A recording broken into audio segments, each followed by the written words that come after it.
Muy bien, iniciamos entonces, damas y caballeros.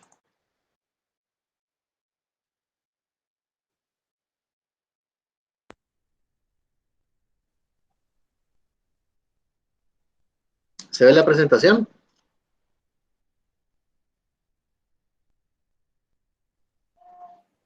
Sí, Lixi, se ve. Excelente, gracias. Muy bien, entonces, como habíamos mencionado, el apartado de la clase de este día tiene por objetivo finalizar el tema que iniciamos la semana anterior en el elemento relativo al vínculo que existe entre la planeación y el control. Recordemos, cuando éramos jóvenes y mirábamos las teorías administrativas, se nos instruía de que la planeación y el control se consideraban como hermanos gemelos, porque la característica de la planeación es que yo definía qué esperaba yo obtener en un futuro como un resultado concreto, y el control me permitía medir qué tan cerca o lejos me estaba encontrando de ese resultado que deseaba. Entonces, la universalidad de la teoría la podemos aplicar también en el ámbito de finanzas. La parte de la planeación ya la vimos la semana pasada, aplicada exclusivamente a los estados financieros pro forma, y ahora vamos a ver de qué manera vamos a controlar esas proyecciones que hemos realizado en la semana anterior. Una característica de la información financiera que podemos tener acceso en los distintos informes es que nos permite identificarla con la posición financiera de un negocio y así también poder controlar y planear operaciones futuras. El análisis del apalancamiento y el riesgo comienza con un pronóstico de ventas, ya lo habíamos visto la semana anterior. Y además de eso hay que determinar la proyección de ingresos y activos, basadas en las estrategias de producción y comercialización, y también qué recursos voy a necesitar para poder alcanzar el pronóstico de ventas. Tocábamos ese tema la semana anterior, en el sentido de las distintas fuentes de financiamiento, ¿verdad? Ya sea a través de deuda, a través de patrimonio o capital, o una combinación de ambas. Hicimos algunas valoraciones sobre eso la jornada anterior. Una vez se ha definido todo lo anterior, entra en juego la segunda etapa, que es la llamada control financiero, donde la implementación de los planes financieros se hace y en la implementación de ellos se hace un proceso de retroalimentación y ajuste, porque en eso consiste el apartado del control, verificar el seguimiento de las operaciones para asegurarnos que los resultados de los planes están apegándose a los objetivos que estábamos definiendo y que aquella modificación que se haga sea en función de reorientar los resultados hacia los objetivos que estamos buscando. Hablábamos brevemente en la jornada anterior de la planeación financiera, considerando la proyección de el estado de resultados, balance general. Después había una discusión respecto a de dónde íbamos a obtener el dinero adicional para apalancar las operaciones proyectadas. Y de ahí teníamos el apartado 4, que eran las retroalimentaciones, que en esencia consistían en repetir paso 1 y 2 tantas veces fuera necesario hasta que lográramos que el FAN se volviera cero, para así saber que la retroalimentación de financiamiento ya había sido incluida en los informes que estábamos proyectando. Ahora, el control financiero parte de estos 4 elementos. El primero, tenemos que calcular el punto de equilibrio operativo. Asumo que ustedes ya tienen bastante claro qué es ese concepto, ese criterio, ¿verdad?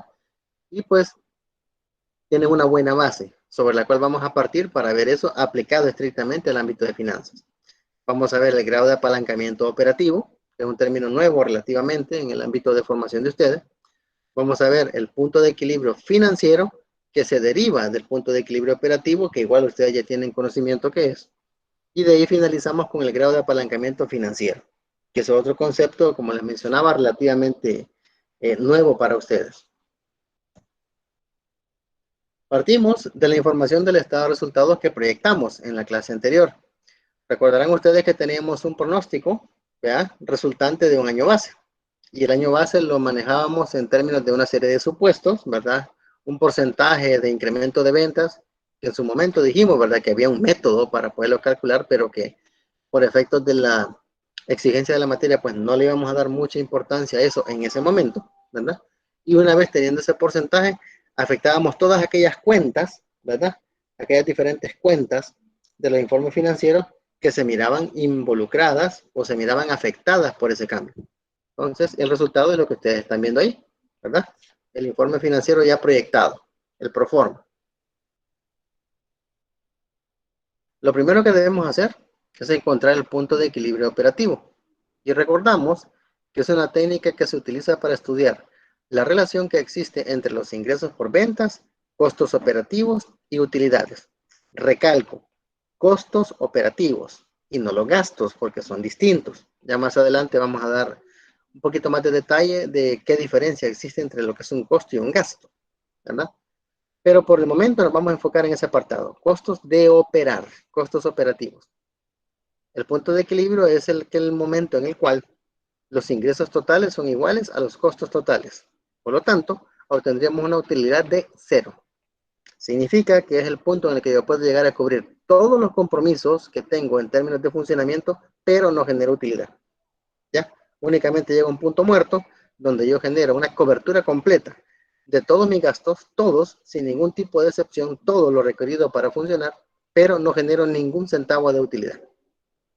El análisis del punto de equilibrio operativo trata de la porción superior del estado de resultados, es decir, la porción que va desde las ventas, hasta el ingreso operativo neto, que también nosotros lo solemos conocer como utilidades antes de intereses e impuestos. Es esto, utilidad antes de intereses e impuestos. Es decir, estamos hablando de esta sección, desde las ventas hasta la utilidad antes de intereses e impuestos. Beasley, como les dije en su momento, que el texto guía para este tema, porque es el que mejor lo presenta, es Beasley. A él le gusta referirse a la utilidad antes de intereses e impuestos como ingreso operativo neto. Entonces lo recalco para que no vaya a haber ninguna confusión. De hecho, hay otros autores, como Van Horn, por ejemplo, que le gusta referirse a este término como EBIT, ¿ya? Que es la Earning Before Interest and Taxes, que es lo mismo, pues, utilidad antes de intereses e impuestos. Pero como les digo, ahí, como dicen, va la misma mona, pero con diferente ropa. Entonces, la clave es que el punto de donde ustedes deben partir es esto. Desde las ventas netas hasta la utilidad antes de intereses e impuestos. Hasta aquí. Ingreso operativo neto. Generalmente esta porción recibe un nombre específico, dada la naturaleza de las distintas cuentas que están ahí contenidas, y es la sección operativa, ya que solo contiene ingresos y gastos relacionados con la producción normal y operaciones de ventas de la compañía. Aquí lo pueden ver ustedes. De este informe completo, solo trasladamos una sección, que va desde las ventas a la utilidad de intereses e impuestos. Para el inicio del punto de equilibrio operativo necesitamos algunos datos. Generalmente, en el caso de los ejercicios, cuando ustedes los vean, el texto ya se los va a dar. En el caso del examen, probablemente se les vaya a dar. Si no, van a tener que buscarlos, que en el mismo examen van a estar, pero no van a estar tan a la vista, ¿verdad? Les adelanto por cualquier duda o inquietud que pueda haber al respecto. Entonces, lo primero que necesitamos saber es el apartado en unidades. Es decir, para que yo pueda calcular un punto de equilibrio operativo, necesito conocer el número de unidades que se están vendiendo. Aquí tenemos 110 millones. Precio de venta unitario, $15. Costo variable unitario, 12.30. Costos fijos operativos, ya habíamos hablado, ¿verdad? Que este nivel de costo fijo tiene que ver exclusivamente con ese nivel de producción, 154 millones. Y se supone que se puede vender la totalidad de unidades consideradas. ¿Por qué se hace este supuesto? Para efectos de no tener problemas de estar generando cálculos de inventario final. Es decir, recordemos que a nivel de inventario existe inventario inicial, el inventario del año que se está rotando y el inventario final con el que cierro. Entonces, toda esa perspectiva contable que involucra esos tres tipos de inventario se suprime en términos de ir conociendo la herramienta. Ya una vez se domine, ya se agregan esas variables, ¿verdad? Pero por el momento, para ir conociendo la herramienta, en términos de aplicación a la finanza, se va a obviar ese apartado. Pero se supone que todo lo que se produce se puede vender, ¿verdad? Entonces, recordando que en el punto de equilibrio obtenemos un ingreso operativo neto de cero, es decir, que en teoría este dato me debe dar cero, ¿verdad? Esta utilidad me debería dar cero. Realizo la sustitución de los distintos datos en la fórmula, ¿verdad? Punto de equilibrio es igual a ingreso total menos costo total, que es el ingreso del punto de equilibrio, precio por cantidad. ¿Qué es mi ingreso total? Mi costo variable por la cantidad que estoy vendiendo. Ese ingreso total, perdón, el precio por la cantidad. El costo total aquí es igual, mi costo variable unitario más mi costo fijo. Y significa que mi ingreso debe ser igual a estos dos. Por lo tanto, mi valor o utilidad debe ser cero. Trasladando esto a las fórmulas que ya conocemos, para encontrarlo el punto de equilibrio en unidades, tenemos que debemos colocar la siguiente expresión. Costo fijo total entre precio de venta menos costo variable unitario.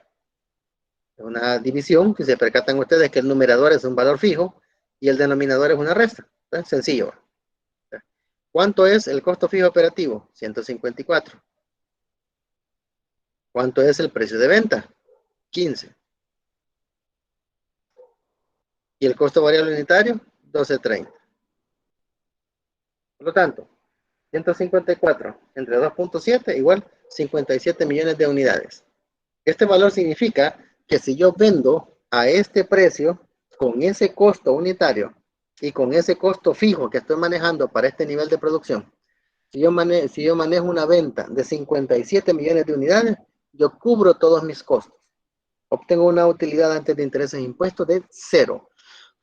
Por lo tanto, no genero ningún tipo de beneficio para el negocio, a pesar de haberle dado cobertura a todo el costo vinculado a este nivel de producción. El punto de equilibrio operativo en dólares se calcula de esta manera. Igual que el anterior, un numerador contra un denominador. La diferencia es que el numerador es igual, valor fijo, pero el denominador utiliza el precio de venta y costo variable unitario, pero no en términos de resta, sino en términos de división. Y como esta proporción está vinculada al precio de una unidad, ponemos 1 como constante y le restamos este factor para identificar el valor asociado a este nivel de producción. Entonces, sustituyendo los datos en la fórmula, obtendríamos 154 millones entre 0.18, 855.6 millones de dólares, es decir, 57 millones de unidades, producto físico que debo vender. Y en términos de dólares, ¿verdad? Unidades monetarias, serían 855.6 millones. Ya con eso obtengo yo los datos que me dan la pauta para saber el punto muerto a partir del cual yo, si vendo más allá de ese nivel, ya puedo empezar a generar utilidades. Ahora, el grado de apalancamiento operativo que se deriva del punto de equilibrio operativo se refiere al efecto que tienen los costos fijos de operación en los ingresos que son generados. El grado de apalancamiento operativo se define como el cambio porcentual en el ingreso operativo neto asociado a un cambio porcentual determinado en las ventas. En español, es resultado de una división, donde obtenemos dos factores que al relacionarlos nos indican un nivel de proporcionalidad, ¿verdad? Vinculado a un cambio puntual. En terminología de negocios, un alto grado de apalancamiento operativo, manteniéndose constante las demás variables, léase, ingreso, costo, mercado, precios, etcétera, significa que un cambio relativamente pequeño en las ventas dará como resultado un cambio mayor en el ingreso operativo.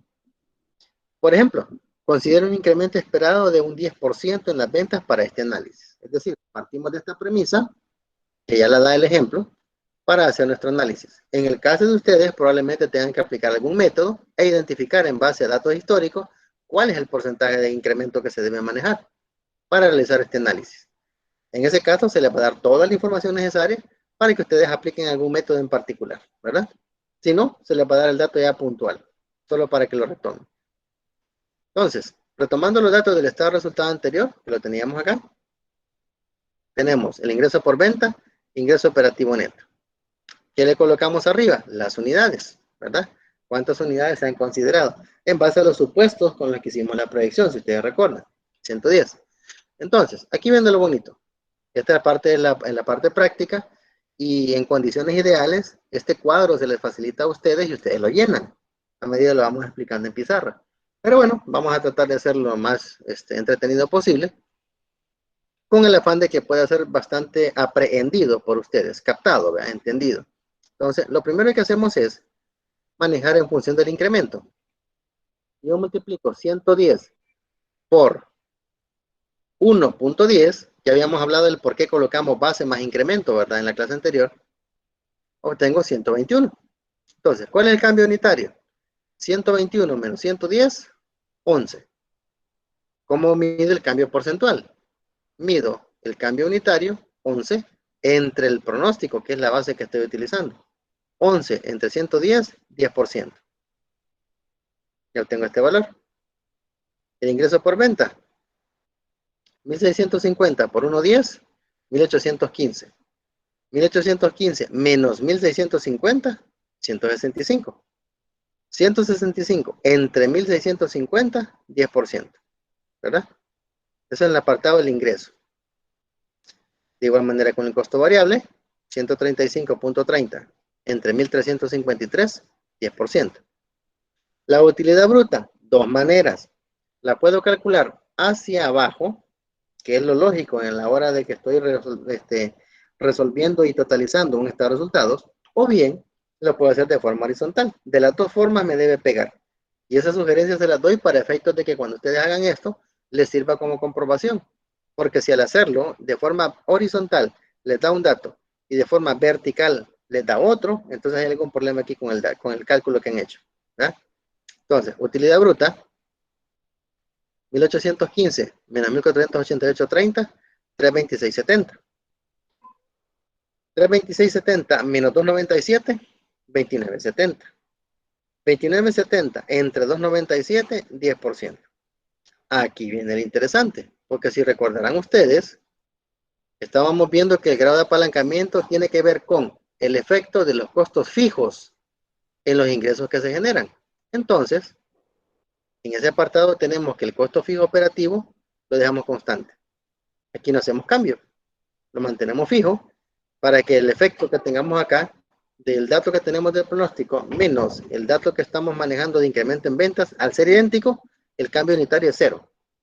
Obviamente entonces cero entre cualquier cosa, pues cero, ¿verdad? Por lo tanto, aquí no hay cambio, no hay salto. Ahora, ¿qué sucede? Veamos lo siguiente. 297 menos 154, 143. 326.70 menos 154, 172.70. Este dato le resto el año que tenemos como punto de partida, que en este caso da 143, obtenemos 29.70. Y 29.70 entre 143, 20.8%. Es decir, si para todos estos cambios asociados a un 10% en todo este comportamiento acá, yo manejo constante la variable que debo dejar según el método para ver el efecto que esto tiene, pueden ver que del 10% salta o sube a 20.8%. ¿Cómo interpretamos este dato? ¿Cómo lo podemos leer? Bueno, aquí viene lo interesante. El dato encontrado significa que el cambio porcentual en el ingreso operativo neto, es decir, el cambio porcentual en el ingreso operativo neto, ¿ah?, será igual a 2.08 veces el cambio en las ventas provenientes de 110 millones de unidades actuales vendidas. ¿De dónde sale este 2.08? De dividir el incremento que tendríamos en el ingreso operativo neto entre el factor de crecimiento de las demás variables. 20.8 entre 10, 2.08. Aquí lo tenemos. Por lo tanto, si el número de unidades vendidas aumenta en un 10%, que es 121 menos 110, el ingreso operativo neto debería, y recalco, debería aumentar en 20.8%. Que en este caso es 2.08 por 10. ¿Verdad? Para verificarlo, se aplica el factor encontrado al ingreso operativo neto pronosticado. ¿Cuánto es el factor encontrado? 20.8 entre 100, 0.28. A este factor le sumamos 1, que es la base, ¿verdad? Aquí lo tenemos, 1.28. Factor de crecimiento esperado más la base. Calculando entonces, pueden ver ustedes, 143, que es el ingreso operativo neto del año que considero como base, multiplicada por el factor de crecimiento más la base, 1.208. Me da resultado 172.70 millones, que es el valor que tienen ustedes aquí. ¿Me explico? Entonces, este salto que ustedes ven acá, el resultado de que para un incremento del 10%, yo esperaría un cambio en mi ingreso operativo neto de 20.8%. ¿Por qué? Porque al tener fijo, mi costo fijo, vale la redundancia, al tener constante mi costo fijo, yo veo qué salto hay, qué cambio hay de este factor de crecimiento al grado de apalancamiento. Porque el grado de apalancamiento es esto, ¿verdad? El nivel de incremento que podemos ver. Ahora, ¿qué utilidad podemos ver a esto? Sencillo. Cuando ustedes estén trabajando este tipo de formato, al hacerlo en Excel, ustedes perfectamente van a tener el detalle relativo a qué cambios podemos esperar en términos de estos valores. Y una vez ustedes lo obtienen, pueden dejar la plantilla, como una base solo para sustituir datos. Por ejemplo, si les pide que hagan 3 escenarios, el primero, con el incremento de un 10%, les da 20.8. Si se les pide que hagan un segundo, con un incremento de un 20%, aquí les va a dar 41.6, porque estamos hablando de 2.08 veces, ¿verdad? Y si en otros se les pide que hagan que en vez de 10 sea una caída de un 10%, o sea que aquí fuera negativo, ustedes podrían esperar que aquí también haya una caída negativa de 20.8. Esa es la bondad de trabajar en Excel este tipo de formatos.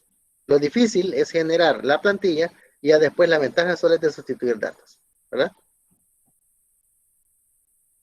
Ahora, lo otro, el punto de equilibrio financiero. Se refiere a la determinación del ingreso operativo neto que la empresa va a necesitar para cubrir la totalidad de los costos fijos de financiamiento. En español, intereses, ¿verdad? Porque los intereses suelen ser el costo fijo de financiamiento más común. Y producir, utilidades por acción igual a cero. Este análisis trata de la porción inferior del estado de resultados, y es decir, que nos referimos a la porción que incluye desde el ingreso operativo neto hasta utilidades disponibles para accionistas comunes. Es decir, desde la mitad del rubro, del informe, en los rubros, hasta abajo. Recordarán ustedes que en el anterior iba desde las ventas netas hasta utilidades de intereses e impuestos. Ahora partimos de la utilidad y seguimos hasta abajo, hasta utilidad disponible para accionistas comunes. Generalmente esta sección es llamada sección de financiamiento. ¿Por qué? Porque aquí estamos generando, ¿qué cosa? El apartado de los costos de financiamiento. En el anterior, si recordarán ustedes la estructura, estamos hablando de los costos de funcionamiento, ¿verdad? Costo variable, costo fijo operativo. Ese es el apartado que está en la sección operativa. Pero en la sección de financiamiento le damos prioridad al costo financiero del respaldo de las actividades.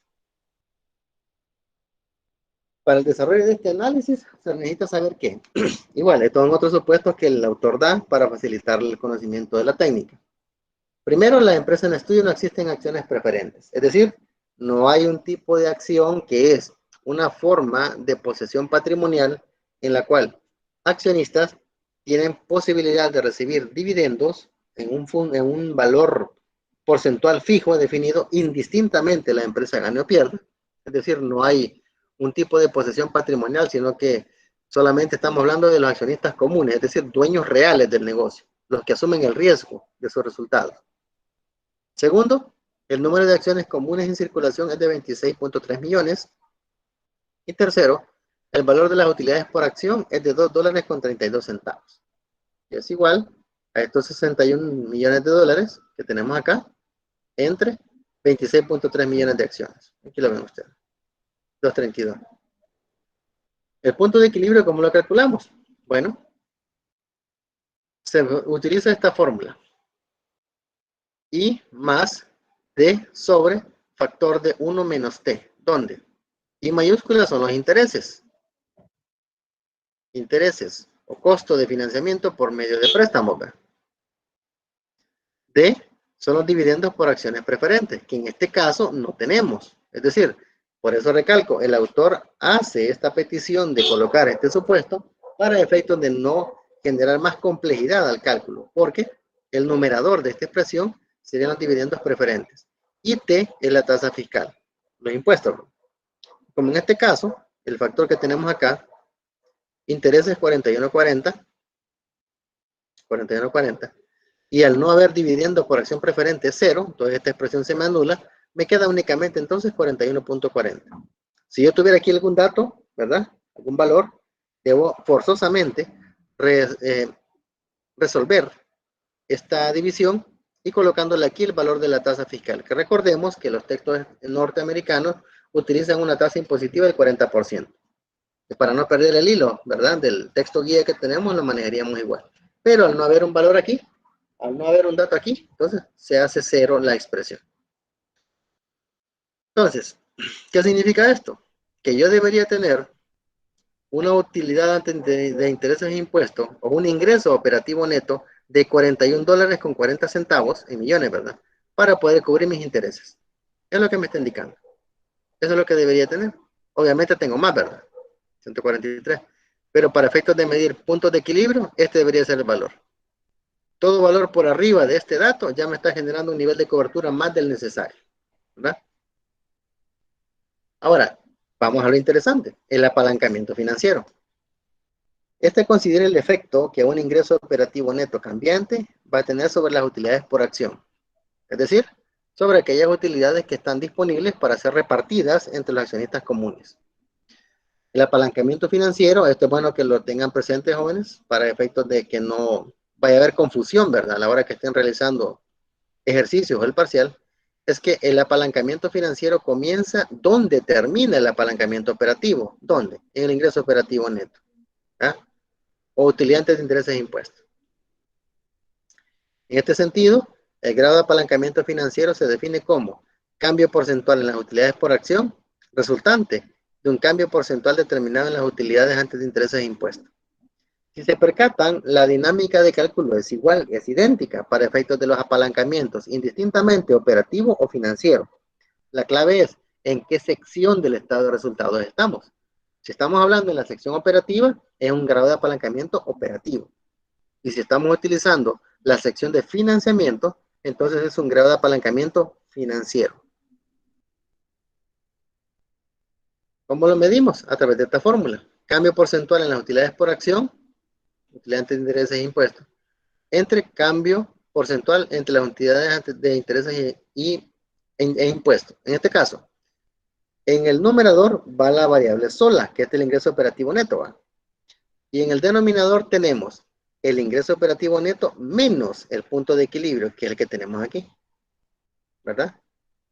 Entonces, sustituyendo, ¿verdad? Utilidades de intereses e impuestos, 143, menos el mismo valor restado, perdón, entre 143 menos el punto de equilibrio financiero. 143 entre 101.60, 1.40.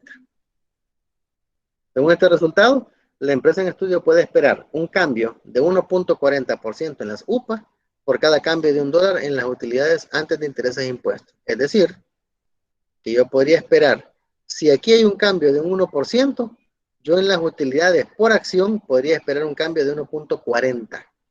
Es decir, el cambio que tengo aquí lo puedo ver reflejado acá. Lo vamos a medir. Ya con este apartado, si se fijan, el principio es el mismo.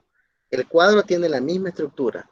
Columna del pronóstico, incremento de venta, cambio en dólares y cambio porcentual. Punto. Entonces, recordando que las ventas en unidades siempre son 110 y que el incremento es del 10%, entonces aquí tengo 110, 121. Cambio en dólares, aquí no tengo ningún cambio porque estas son unidades, ¿verdad? Entonces, un 10%. Aquí empieza lo bueno. Utilidad antes de intereses e impuestos, 143. Por el valor que habíamos encontrado en el grado de apalancamiento operativo, lo tenemos acá. Recordarán ustedes que 143 por 1.208 daba 172.70, porque lo comprobamos. Aquí tenemos la diferencia entre el incremento y el pronóstico, y este es el resultado de dividir el cambio en dólares entre el pronóstico. 29.70 entre 143, 28. ¿Qué pasa entonces? ¿Dónde se vuelve interesante esto? Aquí, con los intereses. Recordarán ustedes que en la sección operativa dejábamos fijos los costos. Costos fijos de operación, quedaban constantes, se anclaban, ¿verdad? En este caso, en el apartado de la sección de financiamiento, dejamos fijo el valor de los intereses, ¿verdad? Lo dejamos constante, solo lo trasladamos. Por lo tanto, el efecto en dólares y porcentual es cero. aquí viene lo interesante, ya hay un cambio. Pueden ver ustedes que 143 menos 41,40, 101,6. 172 menos 41,40, 131,30. 131,30 menos 101,60, 29,70. Y 29,70 entre 101,60, 29,2. Aquí pueden ver ustedes que de 20,08 salta a 29,02. Porque este es el apalancamiento operativo. Aquí estoy midiendo el financiero, ¿verdad? Este es uno y este es otro. Igual, vemos con el apartado de impuestos, ya sabemos que este es el 40%, ¿verdad? De cada uno. Y sacamos la diferencia. Y la utilidad neta es igual a utilidad antes de impuestos menos impuestos. 61 para el año que estamos tomando de base y 78,8 con el incremento. 17,80 entre 61, 29,20. Por lo tanto, la utilidad por acción también me va a cambiar. 2,32 en un principio, 3 en este otro, porque sería 78,80 entre 26,3 millones de acciones, ¿verdad? Recordarán ustedes que ese es el valor de acciones en circulación. Entonces, 78,80 entre 26,3 millones, 3. 3 menos 2,32, 0,68. Entre 2,32, 29,20. Aquí pueden ver ustedes las diferencias, ¿verdad? Con solo mantener fijo un valor, ¿cómo se dispara el porcentaje? De 20,8, perdón, salta a 29,2. Básicamente 9 puntos porcentuales arriba. Al igual que con el apalancamiento operativo, cuanto más cerca esté una empresa de su punto de equilibrio financiero, su grado de apalancamiento financiero va a ser mayor. Es decir, en español, ¿verdad? Mientras más cerca esté una empresa de que en vez de ganar apenas logre cubrir sus costos, el grado de apalancamiento financiero va a ser mayor. Por lo tanto, se puede afirmar que empresas que tienen grados de apalancamiento financiero altos tienen un mayor riesgo financiero que aquellas con grados de apalancamiento financiero más bajo. En español, si ustedes comparan 3 empresas, la de ustedes y 2 competidores, ustedes identifican que el grado de apalancamiento financiero, según lo que ustedes pudieron identificar, es de 1,40. ¿Ya? Este 1,40 es el que provocó el salto allá en el cálculo del informe que estábamos haciendo. Si ustedes comparan su empresa de 1,40, comparan el competidor A y tiene 2,0 el competidor A, y comparan ese competidor y su empresa con el competidor B, que el competidor B tiene 0,5, por ejemplo, ustedes están en una postura de más riesgo que el competidor B, porque ustedes tendrían 1,40 y el competidor B 0,5. Pero si comparan su empresa contra el competidor A, ustedes están mejor, tienen menos riesgo, porque su grado de apalancamiento financiero es menor, porque 1,40 es menor que 2. Y así, ¿verdad? Entonces, esa es la bondad de la utilización de esta herramienta. El apalancamiento total es la combinación de los dos resultados antes obtenidos. Grado de apalancamiento total va a ser igual. Grado de apalancamiento operativo, 2,8, por grado de apalancamiento financiero, 1,40. 2,92. ¿Qué es esto que está aquí? ¿Verdad? Y pueden ver ustedes la utilidad de esto, considerando que este es un valor que me da una pauta del nivel de riesgo que puede vivir una empresa en términos de financiamiento. ¿Qué es lo que nos dice la teoría? Mientras más alto el grado de apalancamiento financiero, más riesgo financiero tiene esa empresa. Punto. Así de sencillo. Se les comparte un video. Está un poquito extenso, no les voy a negar, pero sería bueno que hicieran el espacio para poderlo ver, donde van a ver un poco más acerca del apalancamiento operativo, financiero y el punto de equilibrio. Ahí lo pueden revisar, ahí está la cita referencial, bastante reciente, del año pasado, ¿verdad? Muy bueno, se los recomiendo, para que puedan poderlo revisar y mejorar algunas ideas o algunas dudas que tengan. Preguntas o inquietudes, compañeros, queda abierto el espacio para las dudas.